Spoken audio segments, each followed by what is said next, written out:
부모, 형제 간의 사랑을 무조건적인 희생이나 헌신을 당연하게 여겼던 것이 언젠가부터는 조금 바뀐 것 같습니다.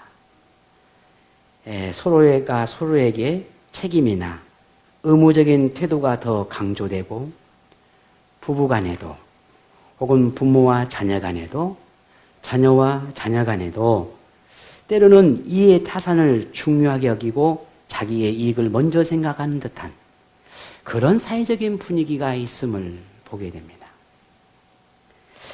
사회 변화의 과정에서 흔히 전통적으로 생각했던 그런 가족이 많은 변화를 거듭해 가고 있습니다. 이런 영향으로 가족 의식이라든지 가족의 구조라든지 가족의 구성원이라든지 혹은 거주 환경 등 이런 다양한 변화가 일어나고 있지요. 그러면서 가족의 변화 속에서 가족이라는 것 때문에 당연하게 여겨왔던 것들이 더는 당연하게 생각하지 않게 되는 것들 또한 있게 됩니다. 이런 이야기가 어쩌면 남의 일처럼 혹은 다른 사람의 일처럼 혹은 먼 나라의 이야기처럼 딴 세상의 이야기처럼 들릴 수 있을런지도 모르겠지만 그러나 우리가 조금만 더 생각해 보게 되면 우리도 이런 사회의 변화 속에서 알게 모르게 영향을 받고 있고 또 어떤 부분에서는 인정하고 또 수용하는 그런 태도를 보이는 것들이 있습니다. 어떻게 세상이 그렇게 변해가고 있는 걸 우리는 이런 말을 합니다. 어쩔 수 없지 뭐. 아이고 지금은 다 그렇게 그럴 수밖에 없더라고. 이런 표현들을 우리는 스스로 하게 되죠. 그것이 어쩌면 내가 인정하든 혹은 인정하지 않든 순응하는 태도이기도 하고 적응하며 살아가는 부분이기도 합니다. 물론 그렇다 할지라도 그러나 사회의 이런 변화 속에서 순응해야 하는 부분도 있겠지만 어떤 부분은 반드시 지켜내야 하는 매우 중요한 부분도 있다라는 겁니다. 이렇게 무너지기도 하고 새롭게 세워지기도 하고 전혀 다른 모습으로 만들어지기도 하는 이런 가족 공동체처럼 교회 공동체도 크게 다르지 않다는 거죠. 하지만 이런 변화의 바람이 거셀지라도 하나님이 세운 교회, 예수 그리스도의 피값으로 세운 이 교회, 죄인을 거룩하게 하겠다라고 하는 하나님의 용서와 사랑의 결정체인 이 교회의 공동체가 변화의 소용돌이 속에서도 꼭 지켜내야 하는 양보할 수 없는, 타협할 수 없는 본질적인 것이 있는데 그것이 오늘 무엇인지를 오늘 본문을 통해서 알아가려고 합니다. 아브람, 이삭, 야곱 그리고 이 야곱의 12아들에 이르기까지 가족 중심이었던 이 공동체가 야곱의 12아들이 12지파가 형성이 되는데 이 12지파가 후에 이스라엘 공동체의 근간이 됩니다. 그래도 여기까지만 해도 주로 가족 공동체였어요. 불과 이스라엘이라고 하는 한 가족 공동체가 아브라함이라고 하는 그 후손이 애굽으로 가기까지 약 70여 명에 불과했습니다. 그런데 이 애굽이라고 하는 이집트라고 하는 곳에서 430여 년의 세월이 흐르면서 무려 엄청난 많은 후손들이 번창하게 되는데 출애굽 이후에 이들이 출애굽한 사람이 얼마나 되는지를 집계를 하게 되는데 그 집계할 때의 숫자가 약 60만이었습니다. 정확하게는 60만 3,550명이었어요. 이들은 전쟁에 나갈 만한 성인, 20세 이상의 성인을 집계한 것이었어요. 여기는 아이들이 빠졌어요. 여자들이 빠지는 겁니다. 노인들이 빠졌어요. 이런 것들 다 종합을 해보면 최소한 120만은 촉히 넘었을 겁니다. 우리 순천 시민이 약 27, 8만 정도 돼요. 그냥 계산하기 쉽게 약 30만이라 하십시다. 우리 순천 시민 전체가 30만이라고 했을 때에 120만이면은 무려 몇 배예요? 3, 4, 12, 그죠? 우리 구구단을 외자? 구구단.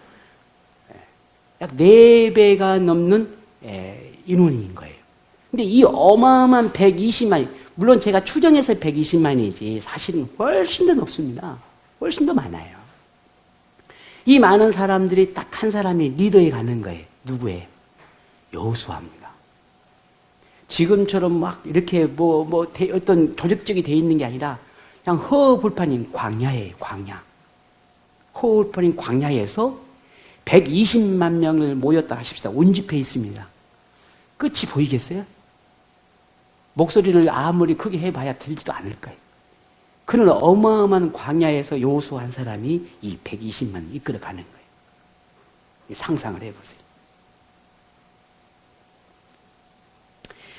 이 많은 이스라엘 사람들을 이끌고 가나안이라고 하는 하나님이 약속한 땅으로 들어가야 하고, 더불어 반드시 그 가나안이라고 하는 땅을 점령해서 그 땅을 12지파로 지파별로 나누어서 이제 그들에게 나누어 주어야 하는 사명이 이 여호수아에게 있습니다. 그러려면 여호수아와 이스라엘은 불가피하게 가나안과 전쟁을 치러야 돼요. 야, 땅 좀 주라 끝나고 복 주지는 않을 거란 말이에요. 어떤 부분에는 그럴 수도 있지만 또 어떤 부분에는 불가피하게 전쟁을 해야 합니다. 그래서 승리를 해야 돼요. 그러다 보니 어떤 위험한 일을 만날지, 어떤 상황에 부닥칠지 예측할 수가 없습니다. 이런 환경에서 여호수아와 이스라엘이 하나님의 명령을 지키면서 가나안에 정착하기 위해서는 이스라엘에게 꼭 요구되는 것이 있었습니다. 반드시 필요한 것이 있어요. 이것은 오늘날 교회 공동체 안에서 하나님의 뜻을 이루어가는 데 매우 중요한 요소이기도 합니다. 우리에게도 너무너무 필요한 일이기도 합니다. 또한 이것은 반드시 지켜내야 하는 본질이기도 하고 너무나 당연한 것입니다. 이것이 무엇인지를 우리 본문을 통해서 찾아서 오늘 함께 나누려 하는 것입니다.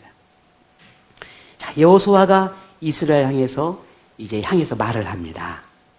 사흘 안에 지금 이곳에서 이제 떠나서 가나안 땅으로 들어가려고 하니까 모든 사람들은 다 준비를 마쳐라 라고 이제 선언을 합니다.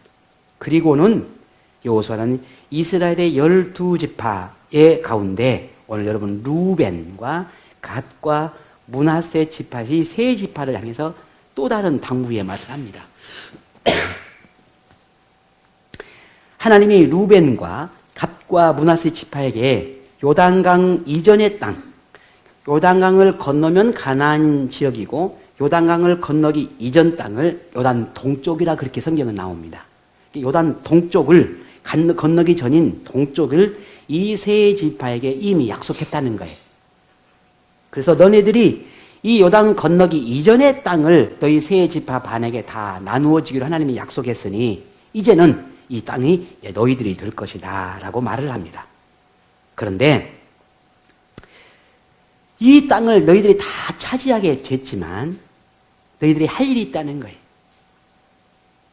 이 땅을 다 차지하고 이 땅을 너희에게 약속했으니까 이제는 처자와 가축과 그리고 그 많은 주변의 모든 재산과 재물들을 그대로 이곳에 있게 하고 전쟁에 나갈 용사만 꼽아서 가나안 정복을 위해서 앞장서 주라라고 하는 요구를 합니다. 이게 세 지파에게 요구한 여호수아의 말이에요. 이것을 여러분 본문에 보면 15절에 이렇게 말을 하고 있어요. 여호와께서 너희를 안식하게 하신 것 같이 너희의 형제도 안식하며 그들도 너희 하나님 여호와께서 주시는 그 땅을 차지하기까지 하라. 그리고 너희는 모든 소유지 곧 여호와의 종 모세가 너에게 준 요단 이쪽 해돋는 곳에서 돌아와서 그것을 차지할지니라 했습니다. 오늘 이 요단 건너기 이전의 땅을 이 세 지파에게 나누어 줬다고 말씀을 드렸습니다. 그리고는 이제 다 머물고 용사들만 전쟁에 나갈 용사들만 좀 뽑아가지고 너희들이 이제 함께 가나안 땅을 건너가야 되겠다는 거예요. 그런데 너희들이 앞장서 주라는 겁니다. 세 지파는 이미 요단 동쪽 땅을 약속받았습니다. 그런데 여호수아는 이 세 지파가 다른 형제 지파를 위해서 요단강 건너편인 가나안으로 가자는 거예요. 가야 한다는 겁니다. 이 말은 무슨 의미겠습니까? 그냥 단순히 함께 가자라고 하는 게 아니에요. 우리도 가는데 너희들도 좀 따라가면 좋겠다. 그런 의미가 아니에요. 다른 형제 지파가 가나안을 정복하기 위해서는 불가피하게 그 가나안 부족들과 싸워야 된다는 거예요. 전쟁을 할 때 있는데 그때를 위해서 너희들이 도와주라는 거거든요. 만일 그러려면 전쟁터에서 죽을 수도 있어요. 가족들과 영원히 이별할 수도 있습니다. 물론 여호수아의 말처럼 다른 지파도 역사적으로 보면 한 형제라 했습니다. 더욱이 지난 40년의 광야에서 동고동락을 하며 힘든 시기를 함께 헤쳐나왔습니다.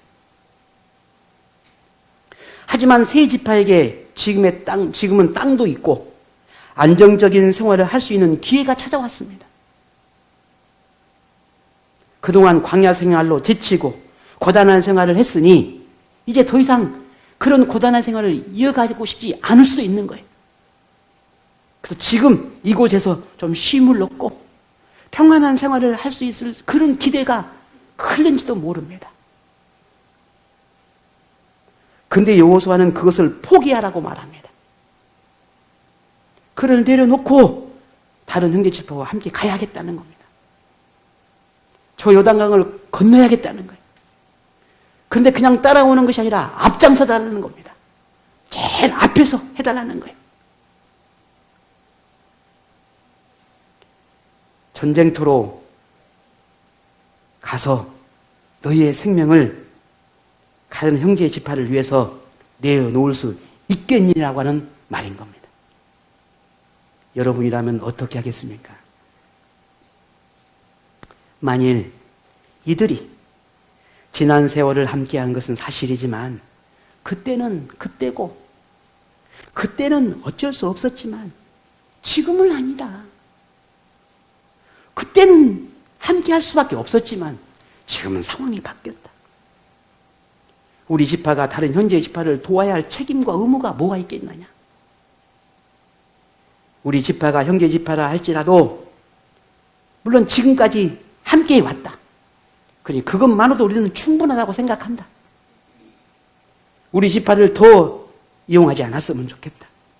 이제 우리 지파는 약속의 땅을 얻었으니 가나안 땅을 정복하는 과정에서는 우리를 제외해 주었으면 좋겠다.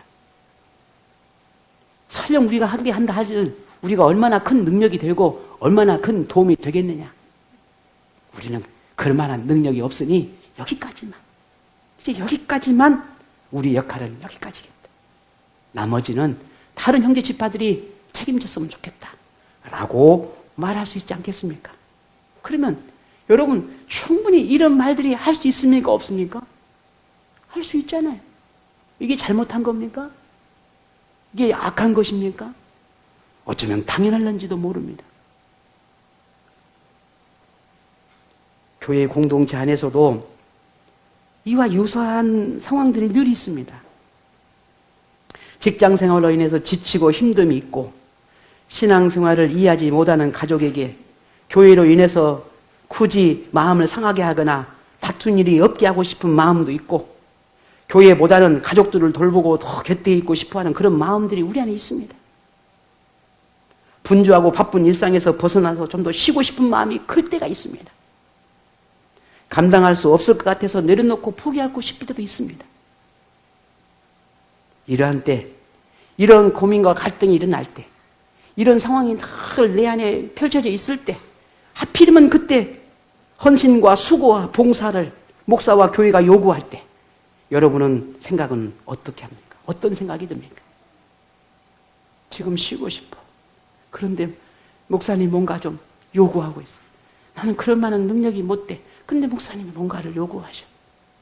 나는 너무나 오늘 아침 직장과 수많은 인생의 문제 때문에 이걸 해결되지 못해서 마음의 고민과 갈등과 정말 온 내 감정이 너무너무 힘들어. 어두워. 그런데 목사님이 교회가 이런 어떤 것들을 요구해. 여러분 그럴 때가 있잖아요. 그럼 그때 어떤 생각이 듭니까? 다시 본문으로 한번 돌아가 볼까요? 그런 모든 상황과 정황들이 있는 이들에게 이 세 지파 사람들이 여호수아의 그 요구에 어떻게 반응을 했는지를 보겠습니다. 우리 한번 볼까요? 우리 16절 다 같이 한번 읽어보겠습니다. 그들이 여호수아에게 대답하여 이르되 당신이 우리에게 명령하신 것은 우리가 다 행할 것이요 당신이 우리를 보내시는 곳에는 우리가 가리이다. 아멘. 제정신이 아닌 듯 싶습니다. 예. 지금 상황을 좀 제대로 파악하지 못한 걸까요? 자, 이들이 이런 결단을 한 것이 순간에 감정이 고조되었거나 혹은 요단 동쪽을 이미 약속을 받았으니까 뭔가 막 흥분되고 뭔가 감사하는 마음에서 그저 인심 쓰듯이 예, 내가 그렇게 갈랍니다 라고 말한 걸까? 그렇지 않습니다. 결코 그렇지 않습니다. 이들 세 지파가 먼저 땅을 얻게 되었으니 이제는 편하게 쉬고 싶은 것은 당연한 것입니다. 40년 동안 얼마나 힘든 세월을 보내왔겠습니까? 그러니 지금은 모든 게 안정적이게 되었으니까 쉬고 싶은 거겠죠. 당연한 거예요. 그런데 여호수아는 그 마음을 아는지 모르는지 그저 엉뚱당도 않는 요구를 하고 있는 거예요. 이러한 때 이들의 선택은 자기들만의 쉼이 아니라 다른 형제 지파를 도와 함께 쉼을 얻게 되기를 바라고 있는 겁니다. 우리도 쉬고 싶지만 너희들과 함께 하고 싶다. 우리의 쉼이 간절히 바라는 이 마음처럼 너희들도 얼마나 쉼이 간절히 원하겠느냐는 거예요. 그러니 그 쉼을 함께 하고 싶은 거예요. 지금까지 서로에게 필요한 존재가 되었으니 앞으로도 서로에게 필요한 존재가 되기를 바라며 다른 형제 지파와 함께하는 것을 당연하게 생각했던 겁니다. 이것이 믿음의 가족인 우리가 배워야 하는 믿음 안에서 나누는 형제예요. 교회 공동체든 가정이든 직장이든 우리 그리스도인은 조금 다른 생각으로 살아야 합니다. 자기에게만 집중하는 것을 이웃을 향해 조금은 눈을 돌려야 합니다. 자기 만족에 갇혀 사는 것이 아니라 이웃과 어우름의 세상을 볼 수 있어야 합니다. 남들은 자기를 뺄 때, 아니라고 말할 때 나는 거기에다 좀 더 보태고 나는 거기에다 조금 더 나누는 생활이 오늘 우리의 삶이 되어야 합니다. 이게 우리 그리스도의 모습이에요. 이런 모습이 가정에서든 교회 공동체 안에서든 모든 생활의 터전에서 나타나야 하는 것이 우리 그리스도인의 생활 방식입니다. 이것이 오늘 본문에 나오는 루벤이나 갓과 므낫세 지파 사람들이 다른 형제와 함께하겠다라고 하는 이 결단의 이유이고 또한 성경의 정신이고 당연한 것이고 우리 그리스도인이 이루어가야 하는 우리 교회이고 세상인 겁니다. 그런데 또 성경을 보게 되면 이 세 지파가 이러한 결단을 하게 된 그 모든 이유가 단순히 그런 형제애 때문이었을까라는 거예요. 근데 성경을 조금 더 읽어내려 가다 보면 자기의 생명을 담보로 전쟁터로 나가야 한다는 것은 결코 쉽지 않는 것입니다. 단지 그냥 내 생명을 내어놓고 형제애 때문에 내 생명을 내어놓는다? 그럼 그렇게 쉽게 생각할 일이 아니에요. 그럼에도 불구하고 이들이 그런 마음을 강하게 붙들 수 있는 이유가 한 가지가 더 있더라는 겁니다. 그 이유가 뭐였을까 하는 거예요. 오늘 보면 17절에 그 이유를 찾습니다. 함께 볼까요? 우리는 범사에 모세에게 순종한 것 같이 당신에게 순종하려니와 오직 당신 하나님 여호와께서 모세와 함께 계시던 것 같이 당신과 함께 계시기를 원하나이다. 아멘. 그렇습니다. 오늘 이 고백을 속에서 드러나고 있는 것이 뭐냐면 이들의 결단 속에는 단순히 형제예, 우리 형제니까, 우리 같은 공동체니까, 같은 식구니까 라고 하는 것에서 그치지 않고 이번에 하나님이 함께 하신다라고 하는 신앙 고백이 그들에게 있었다는 겁니다. 이스라엘 백성에게 지금 가장 필요한 것은 하나님의 약속을 믿는 믿음이고 하나님의 약속이 반드시 이루어질 것이라는 확신이고 그 약속이 성취될 때까지 하나님이 함께 하신다는 것을 믿고 하나님을 의지하는 태도일 뿐만 아니라 그 모든 것이 이루어질 때까지 이스라엘이 하나가 되어서 그 약속을 함께 이루어가는 것입니다. 이게 이스라엘에 필요했습니다. 미래를 알 수 없으니 불안함과 두려움이 생각과 마음에 파고드는 것은 당연한 것입니다. 그런데 이러한 때 어떻게 그 마음의 평정을 찾고 평안을 얻을 수 있을까? 나를 사랑해주고 나를 아껴주는 그 누군가 때문에도 그럴 수 있겠지만 더 중요한 것은 하나님이 나와 함께 하신다는 겁니다. 이 믿음이 이 세 지파에게 있었던 겁니다. 오늘 저와 여러분, 지난 한 주간의 삶을 가만히 한번 생각해 보세요. 생각지도 않았던 많은 상황과 환경들을 만났을 겁니다. 또 어떤 사람들은 매일 똑같은 그런 마치 쳇바퀴 돌듯이 매일 똑같은 상황과 환경들이 또 있을 수 있었을 겁니다. 또 생각지도 않은 어떤 문제로 인해서 마음의 상처를 받고 힘들고 또 많은 어렵고 힘든 감정의 변화를 경험하기도 했을 것입니다. 그러한 때 여러분의 마음의 평강과 평안을 얻을 수 있었던 비결이 뭐였습니까? 단순히 에이 아무것도 아니야 라는 그런 내 의지적인 생각 때문일까요? 그것만은 아니라고 생각합니다. 오늘 저와 여러분 마음에 내 안에 하나님이 계시는, 나와 함께 하시는 하나님, 그 믿음 때문이 있을 것입니다. 인생에서 누구라도 두려움과 불안함과 염려로 생활을 힘들게 하는 상황을 만납니다. 당연한 것이라고 생각하지만 현실에서는 부정하고 싶고 외면하고 싶고 피할 수만 있다면 피하고 싶은 것들이 있습니다. 그런데도 받아들여야 하고 인정해야 할 때도 있지요. 부딪히며 헤쳐나가야 할 때도 있습니다. 이러한 때 여러분은 어떻게 하십니까? 이때 오늘 우리가 반드시 기억해야 할 것은 여러분과 함께 하시는 하나님, 여러분을 돕고 싶어 하시는 하나님, 신실하신 하나님이 계시다는 것을 기억하는 것입니다. 하나님을 붙들고 의지하는 것만이 현실을 극복할 수 있는 힘이고 능력이 된다는 것을 우리는 기억해야 합니다. 오늘 여러분에게 이전에도 늘 말씀을 드렸습니다만 저나 저희 가정에 많은 일들이 지금 이제 마무리되어 가는 싶긴 하지만 참 생각지도 않은, 상상하지도 않은 많은 일들이 경험하고 있고 지금 헤쳐 잘 나가고 있는데, 이러한 때 제가 이겨낼 수 있는 것은 목사이기 때문에 아닙니다. 지난 삶 속에서 내가 신앙생활을 열심히 해왔기 때문에 지금 이겨낼 것이다, 그것도 아니에요. 사람이란 감정은 그렇게 강하지 않아요. 쉬 무너지는 거거든요. 오늘 내가 이겨낼 수 있는 것은 하나님을 붙드는 겁니다. 어제 붙들은 하나님은 그 추억으로 내가 오늘로 살아가는 것이 아니라 지금 내가 붙드는 거예요. 오늘 새로운 날, 새로운 순간에, 이 순간에 하나님을 붙들지 않으면 오늘을 살아낼 수 없는 겁니다.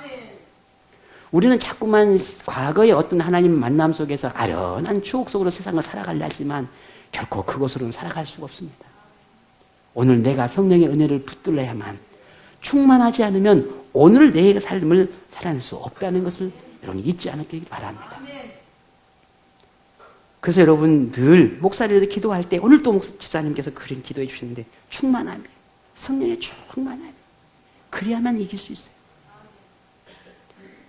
방법도 다르고 상황도 다르고 환경도 다르고 여러 가지 많은 다름이 여러분에게도 똑같이 경험될 수 있을 것입니다. 목사에게 일어난 모든 일들, 저희 가정에 경험한 모든 일들도 여러분의 삶 가운데 충분히 일어날 수 있습니다. 그러한 때 우리가 이겨낼 수 있는 건 단 한 가지입니다. 나와 함께 하신 하나님, 그 하나님 믿는 믿음에서 시작되는 겁니다.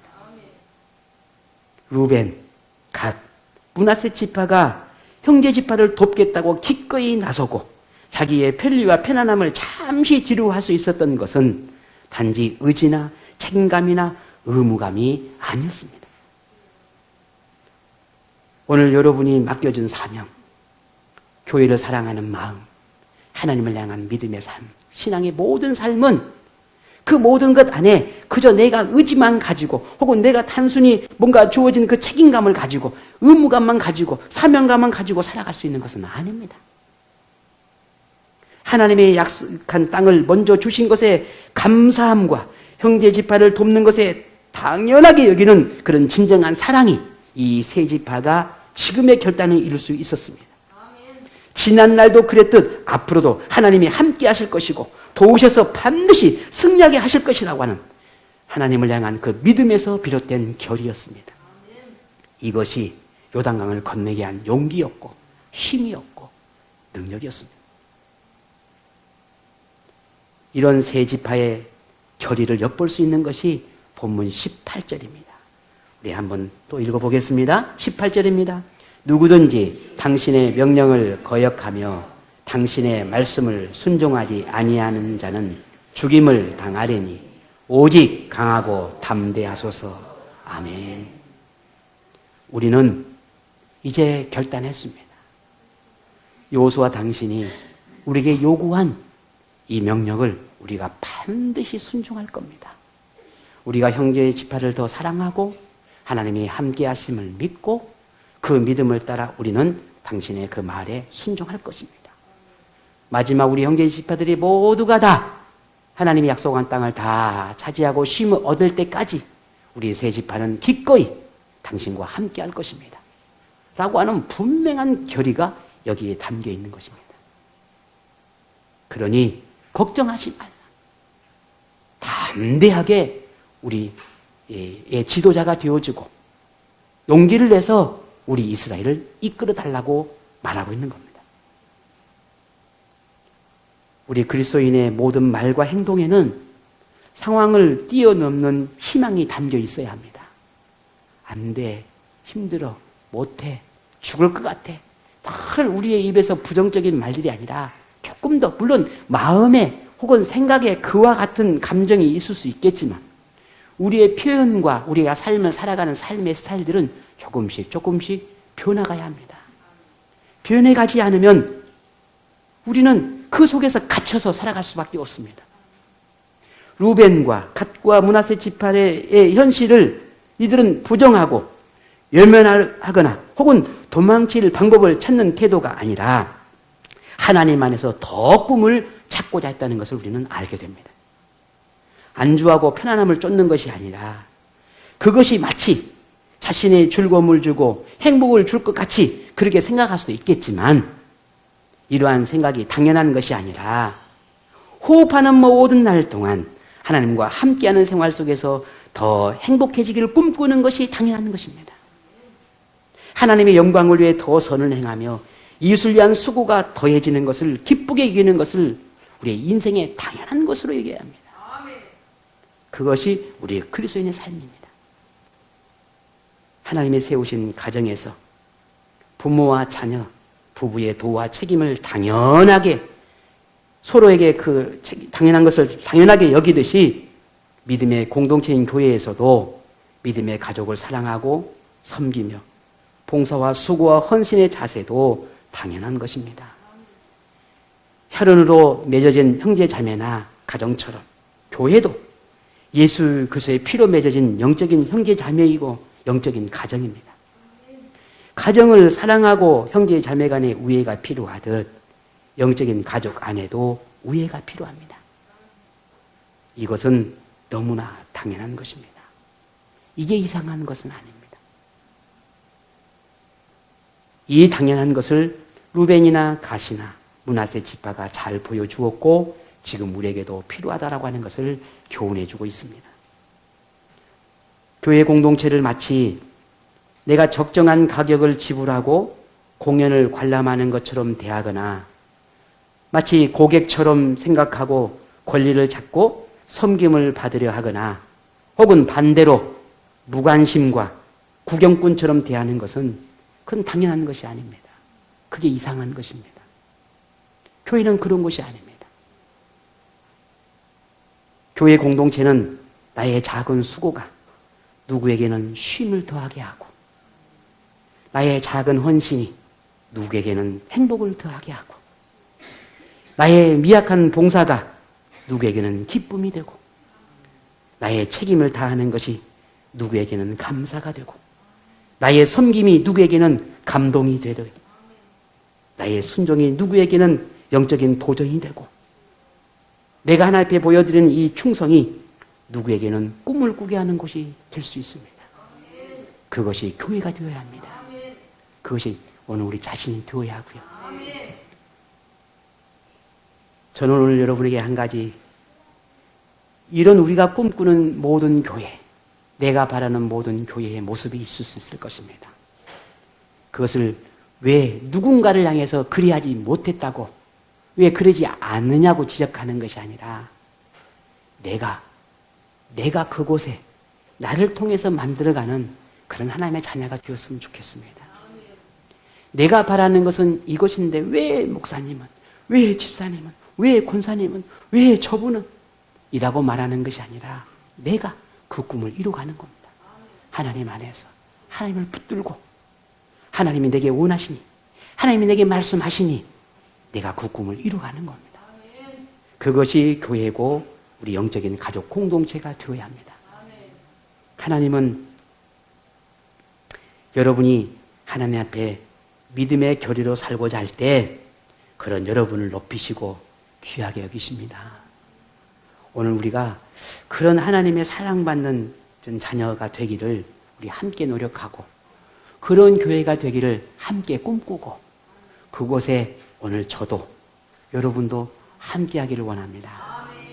오늘 이 이스라엘 공동체가 죽음도 두려워하지 않는 그 지파의 모습 속에서 어떻게 그들이 그와 같은 헌신의 삶을 살기를 결단할 수 있을지에 대한 그 이유를 우리는 알게 되었습니다.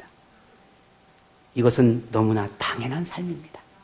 그러니 오늘 저와 여러분, 우리가 살아내는 이 인생 속에서 하나님 앞에 당연한 것을 당연하게 여기는 그런 당연한 믿음의 삶을 오늘 저와 여러분이 살아내기를 원합니다.